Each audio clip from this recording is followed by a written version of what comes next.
മാനവീയം റോഡിലെ ആദ്യത്തെ തട്ടുകട. നമ്മൾ ഈ ലൈഫിൽ ഒരു MBA ഒക്കെ പഠിക്കുന്നതിനെ കാട്ടി അടിപൊളിയായിട്ട് ബിസിനസ് കാര്യങ്ങൾ മനസ്സിലാക്കാൻ വേണ്ടി ഒരു സ്റ്റാർട്ടപ്പോ ഒരു ചെറിയ എന്തെങ്കിലും ബിസിനസ് ചെയ്തു തുടങ്ങിയാൽ കിട്ടുന്ന എക്സ്പീരിയൻസ് അതിനെക്കാട്ടി വലുതാണെന്ന് നമ്മൾ പറയാറുണ്ട്. അപ്പം അങ്ങനെയൊക്കെ എക്സ്പീരിയൻസ് ഉള്ളൊരു വ്യക്തിയും കൂടെയാണ് വിവേക്. കാരണം കുറേ പേർക്ക് അറിയായിരിക്കും തട്ടിൽ കൂട്ടെന്നും പറഞ്ഞ് ഒരു തട്ടുകട. കുറേ സീരിയൽ സെലിബ്രിറ്റീസിനൊക്കെ അന്ന് അവിടെ വന്നു കഴിഞ്ഞാൽ നമുക്ക് ദോഷ തരുന്നത് സീരിയൽ സെലിബ്രിറ്റീസ് ആണ്.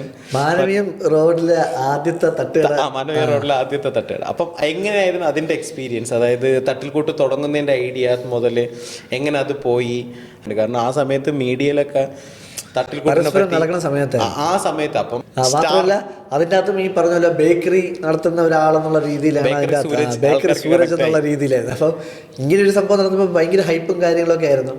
പിന്നെ നല്ലൊരു സ്റ്റാർട്ടപ്പ് ആയിരുന്നു, നല്ലൊരു ഇനിഷ്യേറ്റീവ് ആയിരുന്നു. നമ്മൾ ഒരു 3-4 ഫ്രണ്ട്സും കൂടെ ചേർന്ന് നമ്മൾ പ്ലാൻ ചെയ്ത് തുടങ്ങിയതാണ്. എല്ലാം വളരെ പെട്ടെന്നുള്ള പ്ലാനിങ് ആയിരുന്നു. അപ്പം വീട്ടിലൊന്നും ഞാൻ അറിയിച്ചില്ല. വളരെ പെട്ടെന്ന് പ്ലാൻ ചെയ്ത് നമ്മൾ ഓരോരുത്തരും കുറച്ച് പൈസ വെച്ച് ഷെയർ ചെയ്തിട്ട് നമ്മൾ അതിന് വേണ്ടിയുള്ള സാധനങ്ങളൊക്കെ മേടിച്ചു. ഒരു വണ്ടി പോയി കണ്ട് വണ്ടി അതിനനുസരിച്ച് സെറ്റ് ചെയ്തു.